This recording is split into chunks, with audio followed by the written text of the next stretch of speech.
Shadows of Black Hollow. Black Hollow had always been shrouded in mystery, its dense woods swallowing all light and hope.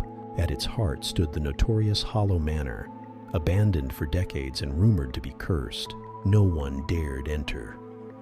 Not since the night 6 people vanished without a trace. Journalist Ethan Cross arrived late on a dreary autumn afternoon, driven by ambition and skepticism. The manor was a treasure trove of unsolved mysteries, perfect for his next big story. As he approached, the air grew colder, the trees whispering in a language he couldn't understand. The manor loomed ahead, its windows shattered like hollow eyes. He hesitated, but stepped inside, flashlight cutting through the suffocating dark. The air reeked of mildew and something metallic. The whispers started almost immediately, soft, fleeting, like wind through cracks. "Just the wind," Ethan muttered, though his grip on the flashlight tightened. He wandered through the grand hall, where a chandelier hung precariously, its crystals covered in grime. A portrait of a stern-faced man glared down at him. Ethan snapped a photo, the flash briefly illuminating the room. "That's where it started," a voice whispered. Ethan spun around, but no one was there. His heartbeat quickened. He pressed on, reaching the library. The shelves were filled with books so old their spines crumbled at his touch. On a desk lay a leather-bound journal. He flipped it open, the brittle pages revealing frantic handwriting. "The shadows move. They whisper secrets no man should hear. It watches me in my sleep. I must not listen."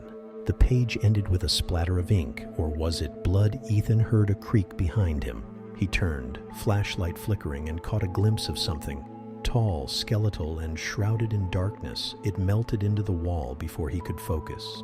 The whispers grew louder, now forming words. "Why did you come?" A chill ran down his spine. He left the library, but the layout of the house seemed to change. Hallways twisted and stretched. Doors led to rooms that shouldn't exist. In one, mirrors reflected not his image, but twisted, decayed versions of himself. In another, a woman sobbed, though the room was empty save for a blood-stained chair. The whispers became laughter, cruel and mocking. Ethan stumbled into the basement, where an oppressive darkness clung to the air. At its center stood an altar, surrounded by strange symbols. The journal had mentioned this place. "It feeds on fear," he remembered reading.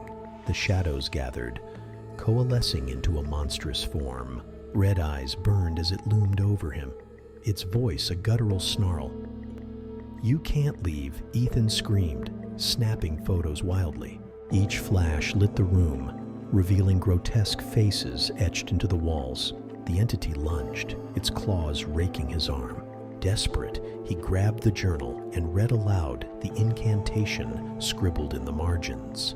The shadows recoiled, writhing and screeching.